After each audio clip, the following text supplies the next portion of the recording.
We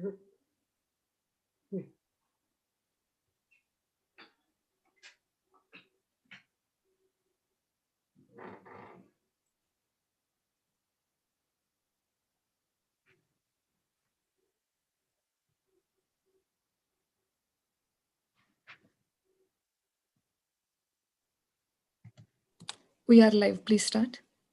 Okay. Hello, good morning, good afternoon, good evening, friends. Welcome to our day 3 of 21 days spiritual retreat with 21 doctors. Today we have Dr. Samidha Sharma. Let me give a brief introduction about her. Dr. Samidha Sharma. She was born in Ambala, Haryana, India. She comes from a Brahmin family with religious attributes, and they consider meditation as a key of happiness for all. After completing her schooling from the Convent of Jesus and Mary, she joined the prestigious MSM Ayurvedic College at Kanpur and completed her BA-MS and internship in 2006. She started her own private practice. Then she was selected for Haryana Government Services as Ayurvedic Medical Officer in 2011. A keen advocate of Ayurvedic system of medicine, which she felt was not as it is today. She put her heart and soul into treating her patients who were highly satisfied with her treatment. Her main emphasis was on Ayurveda lifestyle and yoga for a healthy and a happy life. A yoga enthusiast, she did a number of yoga courses, including one at Morarji Desai Institute of Yoga at New Delhi, followed by a Panchakarma course at Kerala. In 2019, during the national seminar at Kurukshetra, she presented a paper on musculoskeletal disorders. The subject that is very close to her heart is female health and happiness. Deeply into meditation and yoga, she is associated with a number of groups like Vyayamashala, Bharat Mata Yoga Parishad, Brahma Kumaris, etc. The government Ayurvedic dispensary Bana, where she works, was chosen as one of the 10 best dispensaries, and the same was upgraded to Ayush Health and Wellness Center by our Honorable Prime Minister on 30th August 2019. Presently, she's totally motivated in looking after advisory and inspiring patients of COVID-19, along with spreading messages on how to gain health through Ayurveda. Today, she will be putting light on the book, The Secret Life of Plants by Peter Tompkins and Christopher Bird, which she is already explaining in Hindi on PMC Haryanvi's Vanaspati Vigyan series. So, let us all join to welcome Dr. Samidha Sharma to provide her insights on the book. Namaste, madam. Thank you, ma'am, for such a beautiful introduction. Namaskaram to all. With blessings of Lord Dhanvantari, Gurur Brahma, Gurur Vishnu, Gurur Devo Maheshwara, Gurur Sakshat Param Brahma, Tasmai Shri Guruve Namah. I would like to offer my salutations, first of all, to my gurus. It's a great opportunity to be amongst all spiritual gems, meditation aspirants, and yogis who are with us today on this PMC platform. It is said that one must always be careful of books and what's inside them, for words have the power to change us. So, friends, how about some talk about the ones who act as our parents, friends, and give us everything without expecting anything from us? The ones who never express themselves and ask anything in return. The book I will talk about today is named The Secret Life of Plants, that unveils the secret of plants that are from time immemorial being used or reared for our selfish ends. How many times do we stop and think about their lives, or to respect them enough as not to waste or destroy them unnecessarily? This book, The Secret Life of Plants, has been really famous apart from its beauty and research facts, its documents, controversial experiments that claim plant sentience and through that discusses philosophies and farming methods based on their findings. This book has been cherished by botanists and scientists who have applauded it for its remarkable information about plants as they detect ecological sentinels, response to music, creative powers, adaptation to human wishes, and their ability to communicate with humans. Plants tend to exhibit empathetically and have spiritual relationships, not limited by distance, and they react to joy and other human emotions like jealousy, love, and hatred. Let's first talk about the authors. Peter Tompkins, born in 1919 in Athens, Greece, was an American journalist. During World War II, he was working in the Office of Strategic Services as a spy in Rome. A war correspondent, he worked as an undercover agent. His first publication was his diary in 1962, A Spy in Rome.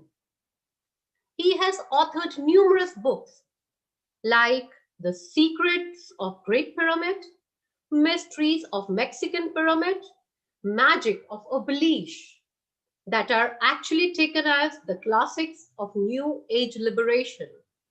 He has also hosted a documentary film, The Secrets of Bermuda Triangle, in 1979. He departed his life at an age of 87 in 2007. Talking of the co-author, Sir Christopher Bird was born in Boston in 1928. He graduated from Harvard College and worked on Eastern European studies and Polynesian anthropology. He worked as a journalist while he served in the army in Vietnam and also served with the CIA. Besides being a co-author of this book, The Secret Life of Plants, he has to his account many famous books like The Divining Hand, The 500-Year-Old Mystery of Dosing, The World of Inspector Morse, and many more. He left for his heavenly abode at an age of 65 years in 1996 in LA. Shot of an Aphrodite. There is nothing lovelier on this planet than a flower, more essential than a plant. The true matrix of human life is the green sward covering Mother Earth. Without green plants, we would neither breathe nor eat.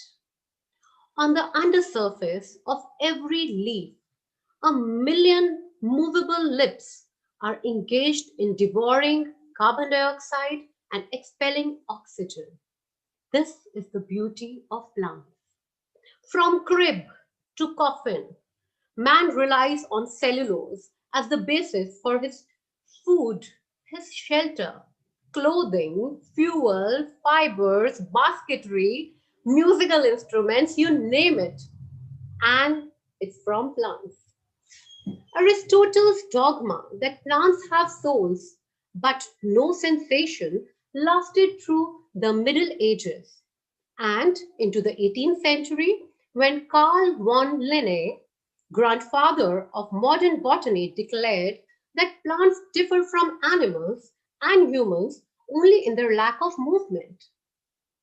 After these, 19th century great botanist Charles Darwin proved that every tendril has its power of independent movement. At the beginning of the 20th century, Viennese biologist Raoul Franz put forward the idea that plants move their body as freely and gracefully as most skilled animals. The only reason we don't appreciate the fact is that the plants generally are very slow to show responses. But plants seem to be and are much more livelier than we assume them to be. But there are hundreds of examples that defy this perception of ours. The more sophisticated acacia, as we can see in the slide, actually enlists the protective services of certain ants, which it rewards with nectar in return for the ants' protection against their insects. The sundew plant grasps at a fly with infallible accuracy, moving in just the same direction towards where the prey is found. Some parasitical plants can recognize the slightest trace of odor so as to catch their prey in one and only first attempt.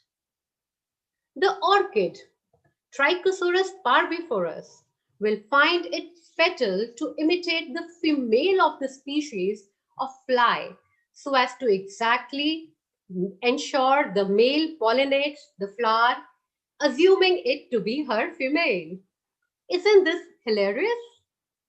Not to forget the Mimosa pudica that has that is also known as touch me not plant, and that has a mechanism which reacts whenever a beetle or an ant crawls up its stem, and just at that very moment the leaves turn inside. Cleves Baxter, who was America's lie detector examiner, attached an electrode to a plant to find out whether plants have emotions. He was responsible to bring about a renaissance in this plant world. There are several questions, answers to which had to be found out, like, do plants think?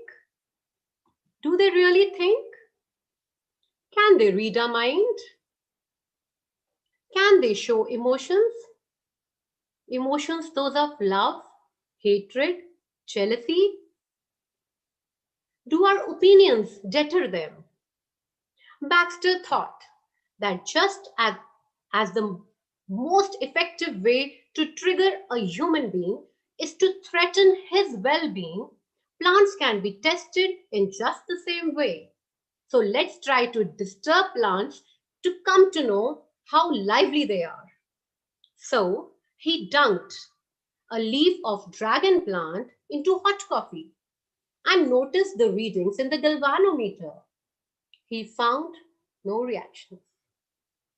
In the next moment, he got a picture of a flame in his mind and thought that he would burn the leaf. To his amaze and surprise, he found a dramatic change in the tracing pattern on the graph or in the galvanometer. Could plants have been reading his mind? And could they guess what was going on in his mind? Was a big question. Baxter first considered his plant's capacity for picking up his intentions to be some form of ESP or extrasensory perception. This perception was beyond and much more than the perceptions our five sense organs give to our brain. Maybe plants see better without eyes. Maybe they don't require ears to listen to us. Baxter surmised better than humans do with them. Another important question is, are they self-defensive? Yes, they were. According to Baxter and his experiments, even after reading the mind of a man with cruel intentions, a friend of Baxter was a scientist who was dealing with burning the leaf of the plants and turning them into ashes. Just as the scientist came near the plants, they could get the feeling and his intentions as well. and these readings could be recorded in the galvanometer. Do plants maintain link or affinity? Do they really love? To find answer to this question, Baxter studied 3 plants that behaved the same way after he returned back to his house after a long time. So they tend to miss their owners as well. Hence, Baxter concluded that plants had a special extrasensory perception, and this was beyond human capabilities. But still, lots more had to be explored in this world, which was further continued by Marcel Vogel of California, who had studied for years to become a Franciscan priest and delved into research work in mid-1950s. Marcel Vogel divided his students into 3 groups and tried repeating Baxter's experiments, but none were successful. But when he duplicated those experiments, he alone seemed to be successful. He reasoned it as there was some kind of psychic energy that was responsible for all this. So, for further research on, he requested his spiritually gifted friend, Miss Vivian Willey, who picked up 2 leaves from a sacrifice or a plant, one of which was kept at her bedside table and other in the living room. She looked at the bedside leaf with love every day and ignored the other one completely. After a month, Vogel visited her and could hardly believe what he found. The leaf, to which Vivian had paid no attention, was flaccid, turning brown and beginning to decay. And on the other hand, the leaf she loved every day was as fresh as it was just plucked. Vogel was convinced that he was witnessing the power of some psychic energy in action. He also discovered that plants reacted to love expression. They seemed to get tired too. They were found sensitive to individuals who were sensitive and paid utmost attention to them. Only the ones who loved them, cared for them, could communicate with them. He briefed that plants may be blind, deaf, and dumb in human sense, but there is no doubt that they are extremely sensitive instruments for measuring man's emotions. They radiate energy forces that are beneficial for mankind. There was another question. Can someone get inside a plant? Can someone really get inside a plant and experience what goes on there? Vogel visited Debbie Sapp in St. Joe's, and she nodded that she would try to get inside a plant. She relaxed and then seemingly detached from her body. She could feel herself inside a plant body. She described the feel as that of acceptance and positive protection by the plant, and that there was no sense of time, just a feeling of unity, of existence and space.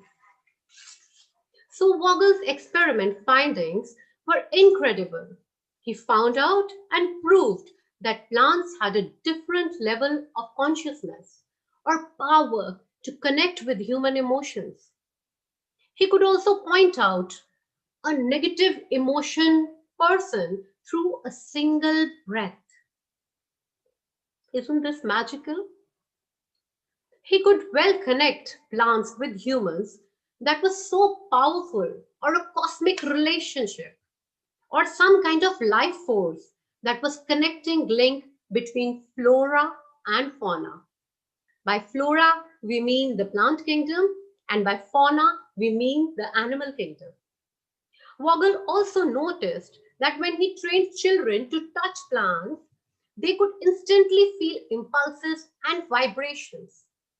And when they were told to hold them empathetically, they could respond to those vibrations.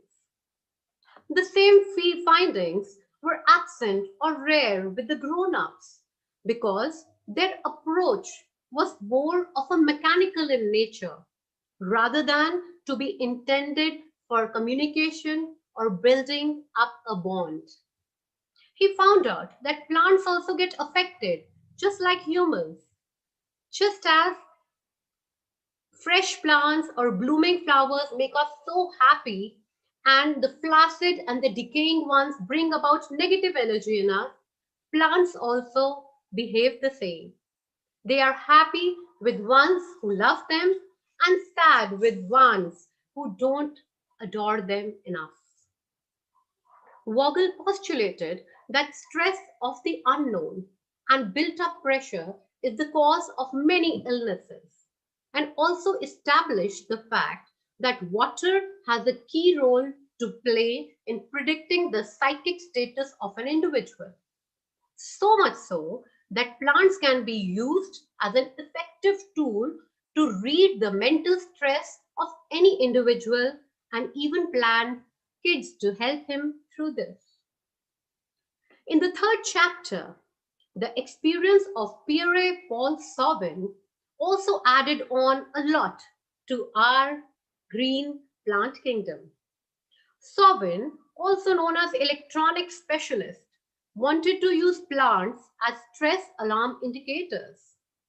Sauvin was fascinated by the psychological implications of a plant responding to human thoughts and emotions.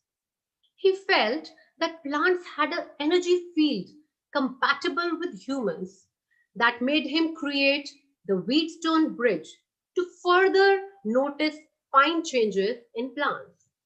He also attached plants to an oscilloscope, the loops of which changed shape, and like this, he could make out the tiniest changes in the energy field of plants with various media. Another scientist, Brid, concluded after this that plants reacted to various stimuli and could read intentions. He worked on algae and studied on Baxter's effect by removing the nucleus to prove that the cellular genetic material was responsible for the extrasensory perception of plants, which we call ESP. He also used a psychological stress evaluator machine that could detect a person's voice modulation and detect the lie if he spoke any. Another scientist, Dr. Hashimoto, had enormous love for his cacti, and he affirmed that there was a fourth dimensional world that was being controlled by plants, and the fourth dimensional world that controlled the three-dimensional world as well. His most talked about invention was Device 13, by which missiles could be controlled by the power of mind. Isn't this hilarious and amazing? Similarly, another scientist, George Lawrence of California, found that living vegetal tissues were more sensitive than electronic sensors, and his equipments were even more significant, so that he could control the reading of a timer by remote control by staying miles away from them. Lawrence also inferred that plants are true extraterrestrials, for they had the power to connect early mineral soil or simple soil into a habitat-friendly environment, and that they could be a medium to reach out and receive signals from the other planets. In 1971, another very beautiful experiment that I just cannot miss was a team of 4 medical doctors, 2 psychologists, a physicist, and 2 educators who created a film named Are Plants Sentient? They could demonstrate how plants get affected by sunlight, wind, clouds, the dark of night, stimulus from flies, and injuries from chemicals through time-lapse photography. Karbonov, another young biologist, worked on microthermosensors, weight tensiometers, etc., and related plants' physiology to their psychology too. Isn't this all very deep? A great experiment that I would like to share here is that of Pushkin and Fetisov, who were psychobotanists and worked for hypnotizing a girl Tanya and attached her to plants and an encephalograph. Out of the numbers 1 to 10, she was told to keep one number a secret, and the number should not be revealed at any cost, was told to her. The plant was attached to the girl, and the plant could sense the changes in her mind every time that number was being called up. So yes, can plants read our mind? Do we get an answer for that? India has produced one of the greatest scientists. Another epic add-on to the kingdom of plants research was that of the great Indian scientist Sir Jagdish Chandra Bose, whose work was praised in Encyclopedia Britannica. His childhood's rustic experience of life made him inquisitive about nature. He was awarded with the Yug Pravartak or Knighthood Award in 1917. He was against patent and wanted to share his discoveries with the world, and Marconi got the advantage and name for Bose's work. Bose is also known as the father of wireless telecommunication. He had invented the mercury coherent, a radio wave that was used by Marconi to build an operational two-way radio. The science behind capturing radio waves was first demonstrated by none other than our Sir Jagdish Chandra Bose. His instrument crescoscope was a great invention, as it could magnify the cells of the plant to a great level. This crescoscope could notice minute details like growth of plants in less than 15 minutes after the action of fertilizers, food, or electric currents with supreme accuracy. He also gave us new terminology, like he called the roots geotrophic as they grew downwards towards the soil, and heliotropic was the stem and the leaves that grew towards the sun or the helios. He matched animal kingdom with plants like never before. His discoveries proved that plants could have lower resistance if fatigued or poisoned, and they could suffocate if there was excess of carbon dioxide, just like humans and animals. Plants given shots of whiskey or gin were found to be intoxicated, and they too swayed and had hangovers. He proved that under simple and complex conditions, plants could behave in the same manner like us or animals. He could exactly point out the connection by his experiments on nerves and plant tissues. Another important Indian scientist in 1950, T.C. Singh, must be mentioned here. Mr. T.C. Singh was HOD of Botany at Annamalai University of Madras. Just like Charles Darwin, he found that when a particular Indian music, Kara Hara Priya, was played to some balsam plants in the 5th week of their growth, they produced an average of 72% more leaves than in control or the other plants. In 1963, he piped the Charukesi Raga That was a kind of Indian music on gramophone via light loudspeakers to 6 varieties of paddy rice, growing field, and got 25 to 60% more harvests than the regional average. And this so clearly proved that plants could not only enjoy music eternally, but they grew more. That was the magic of music on plants. So it was proved that they do feel and react to music like us. Similarly, there were many experiments in a row, which is practically impossible to mention here as of now, who have worked hard to find profound joy and liveliness in our green world. We ourselves have so many traditional, cultural, and religious beliefs associated with plants like the sacred Indian tulsi that is considered to bless merely by its presence around our home. Along with the positive energy and its sacred value, it's excellent for human body and rids us of many ailments. But so many times the unused leaves are disposed of in the dustbin. Our role to use our plants sensibly starts right here. Let's teach our new generation to respect, adore, and love plants. For example, plants nurture us, but consuming them in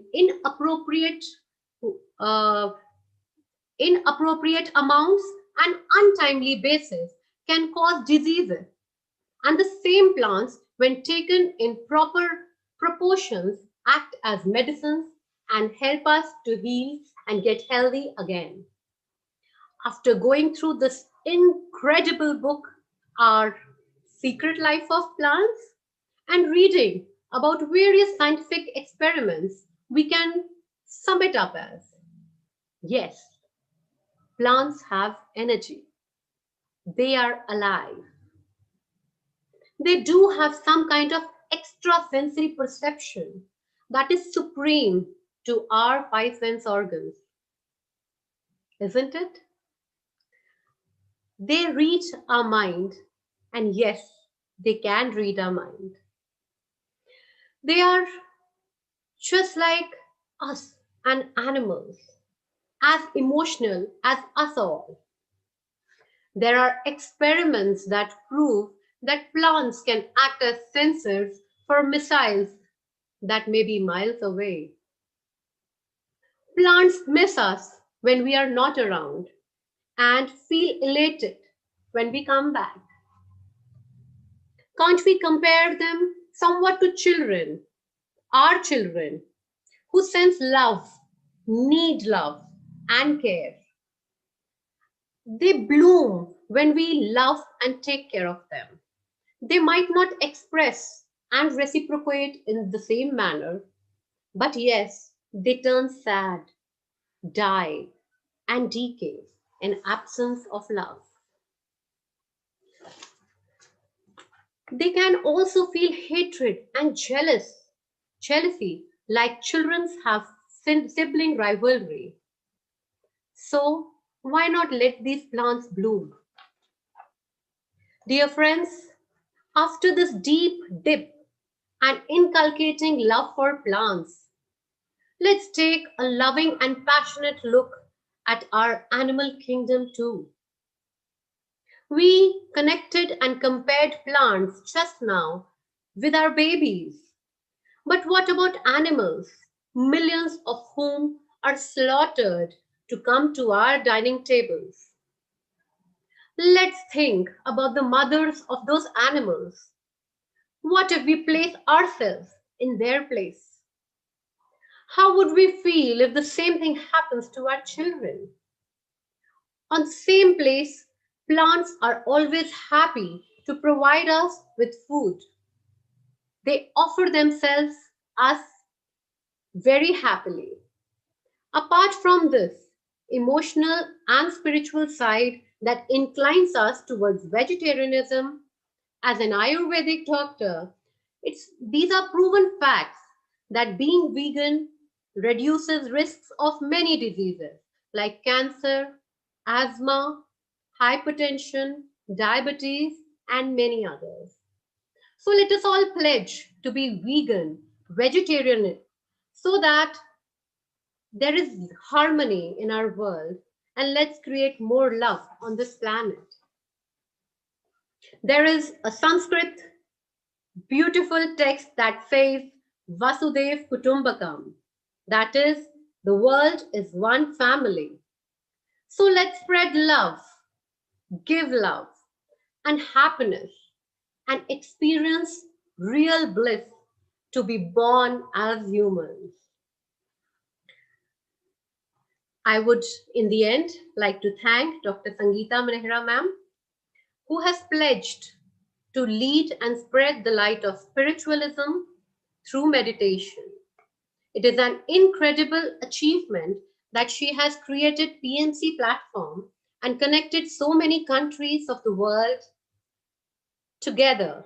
And now she's spreading this enlightenment to in the entire world through many channels, which are PMC Global, PMC English, PMC USA, PMC UK, and Spiritual Pyramid Health Channel Malaysia, Mahadrashta Pyramid Channel, along with PMC Haryanvi. Thank you all for such a patient listener, for being so beautiful and listening to me. Thank you all. Thank you so much.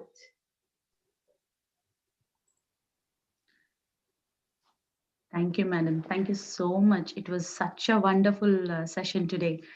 Oh my God. I mean, how to communicate with the plants is like amazing concept, ma'am. I mean, for the first time, I have been trying to understand like how you can communicate with the plants. And you said like it is possible even if you wanna, if you do, when you do the meditation, you can communicate with them and understand their feelings and, you know, address their concerns and all.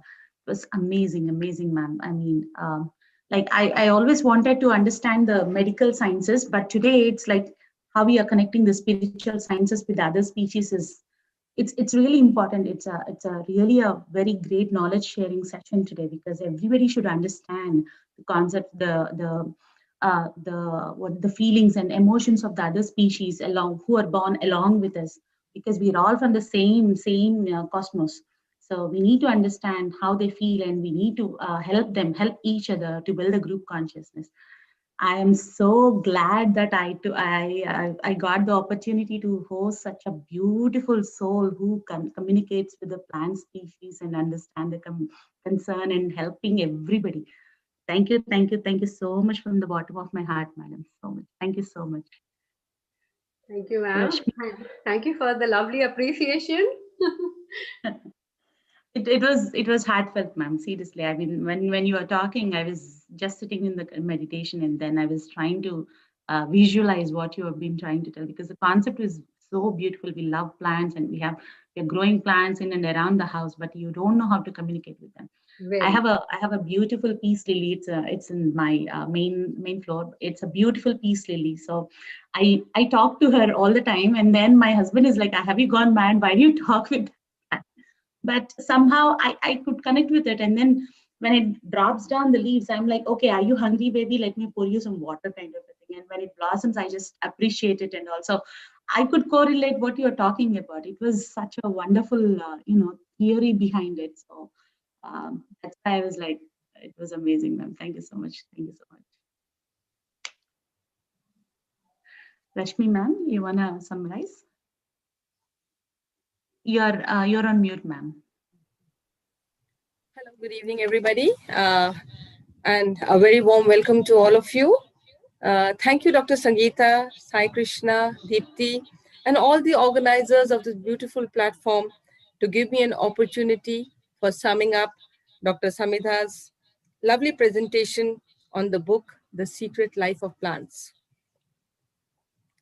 It's such a pleasure. Dr. Samidha has given such a wonderful presentation in which she has very aptly described that the plants on whom we depend so much for our food, for our shelter, for the medicines that we take, the fiber, etc., have a secret life of their own. It's unbelievable, but it is to be understood that they also have their own secret life. Plants, animals, human beings are all interdependent and owe their existence to each other, keeping the world green, keeping the climate in control, getting us the rain. For all this and much more, we should be thankful to the plants. Also, the plants give us a better yield, as Samita was just explaining. When we speak to them, we talk to them, we sing with them, or we play music to them. Dr. Samita, you have beautifully described as to how plants are sensitive and sentient, and how if we give them love, nurture them with care, and we look after them, they give us our best. They bring joy and happiness to our day-to-day lives. The oxygen that plants provide us is one of the main things. That is why we exist on this earth. Without oxygen, I'm sure neither the plants, nor the insects, nor human beings, nobody can exist. We must therefore look after them, love them, nurture them, and take care of them, as Samidha has rightly said, as our children. As we look after our children, we take care of them. So we should also look after the plants and take care of them. We should not ignore them or treat them with disdain. In a presentation, Dr. Samidha, you have brilliantly portrayed the experiments carried out by various scientists, including our very own Sir Jagdish Chandra Bose.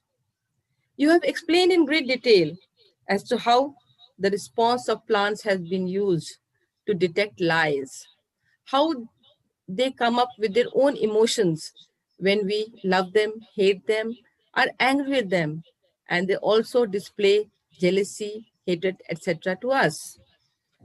All these things show that the plants are amply sentient. The experiments also bordered on or near the near supernatural when one of the scientists asked one of the uh, others to enter the plant and be one with it. This is, I don't know how it is possible, but however, it was made possible. And I think the end result was very good. You have beautifully explained the value of plants in our lives. And you have further gone to say that our forefathers, who were basically vegetarians and always advocated vegetarianism, for it kept them physically and mentally active, as well as free of a lot of the diseases which we see today, like cancer, etc. They should be emulated and should be followed. They taught us that we should worship plants and trees, enjoy their shade, meditate under them, and consume them judiciously for what they offer us, because it is the purest and the best form, and best for our health and for the health of others around us. Nature is great. It always gives us what is best for us. We always try to play around with nature.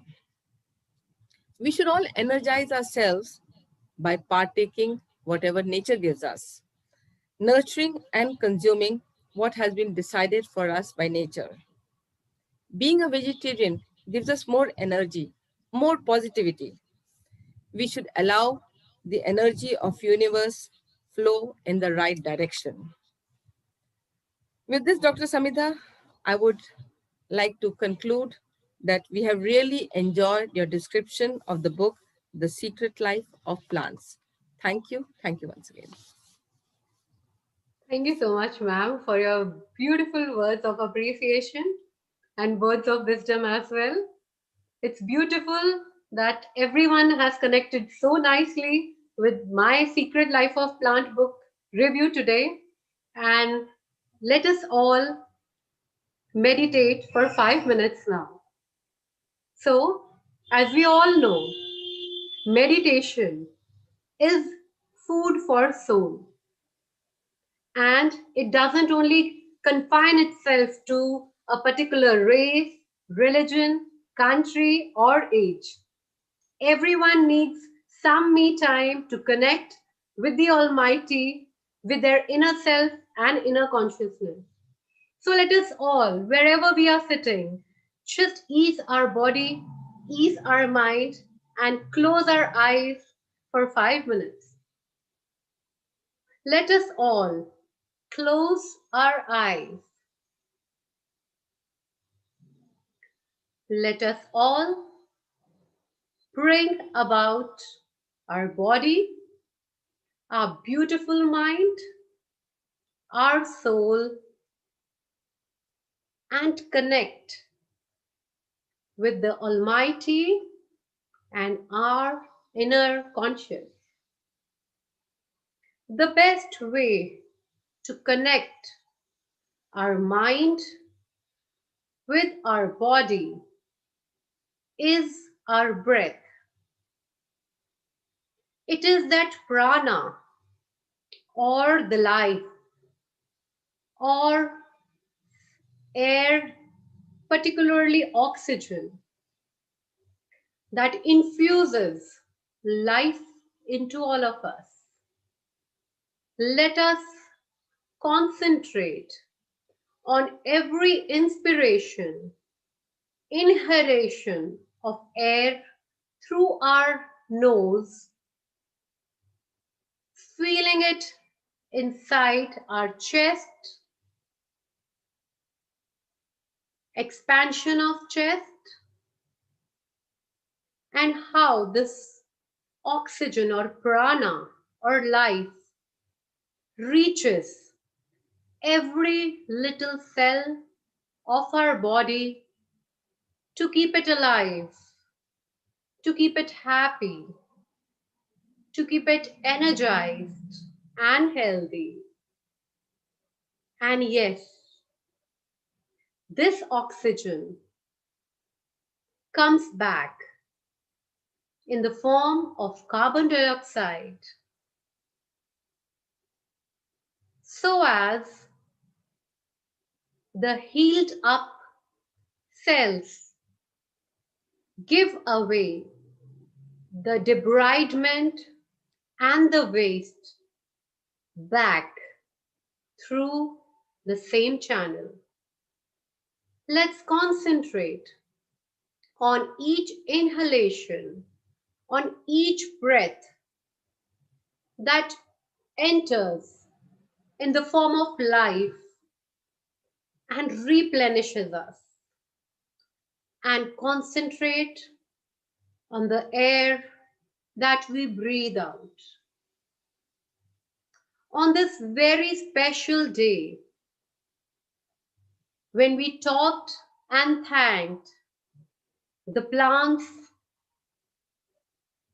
the ones who are responsible for our life, for the oxygen they liberate, we must thank the plants, the animals, the Almighty who have blessed us with this beautiful human body. We all are born with special brain, and as human beings, we are far more superior and capable of giving back what we have received from nature with our love and care. It is also our duty to do or help and go along with the nature so that this Mother Nature always keeps us in her laps like her baby, and so that pandemics or something that we call and can assume as nature's fury doesn't disturb mankind as it might be a way of nature giving back what we gave it.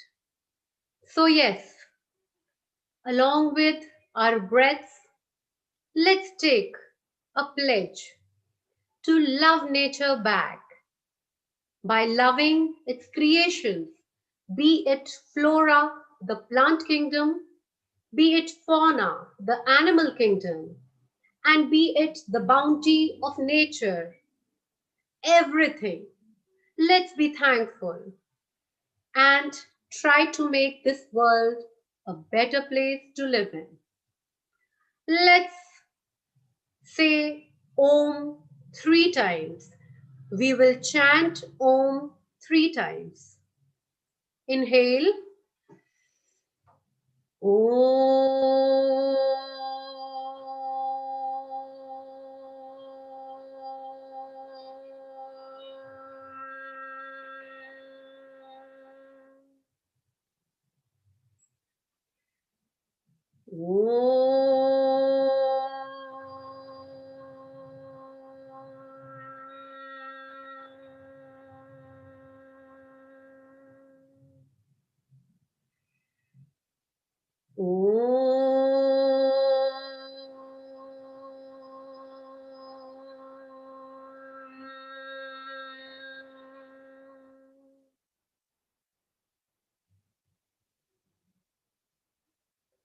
Let's all rub our hands. Our eyes will be closed for another 20 seconds. Let's warm up our palms and spread this warmth all over our face so as to energize and imbibe the energy that we received as a blessing after this small meditation time. Let's all open up our eyes gently.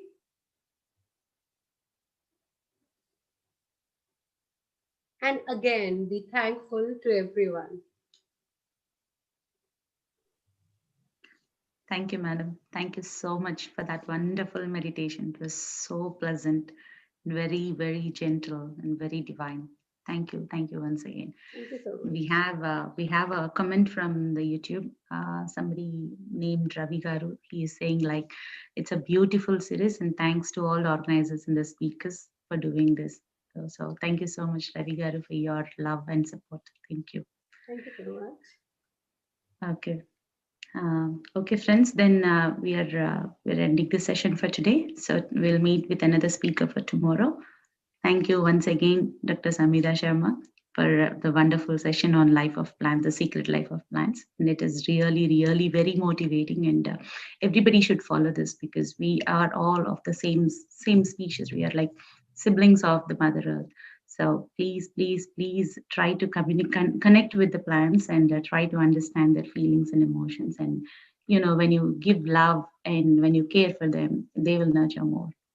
Thank you. Thank you so much. Signing off, this is Deepti Anam from Atlanta, Georgia. Bye.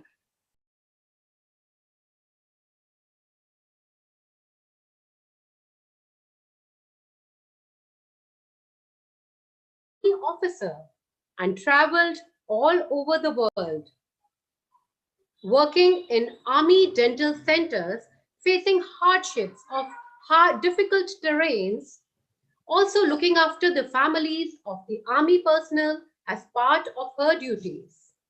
Having worked for 20 years in the army, she settled in Ambala, Haryana, India, and started private practice, which she has very recently closed down due to COVID-19 pandemic. Both she and her husband are deeply involved in welfare measures for the upliftment of poor children. They carry out social work such as teaching poor children free of cost and also try to ensure maintenance of their hygiene and health by distributing requisite material and hold sports tournament for them.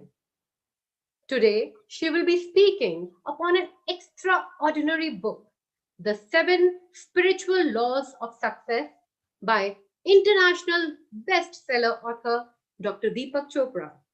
So, I would like to invite Dr. Rashmi to share her views. Dr. Thank Rashmi, you, Doctor. Thank over you, to Dr. you, Samidha. ma'am.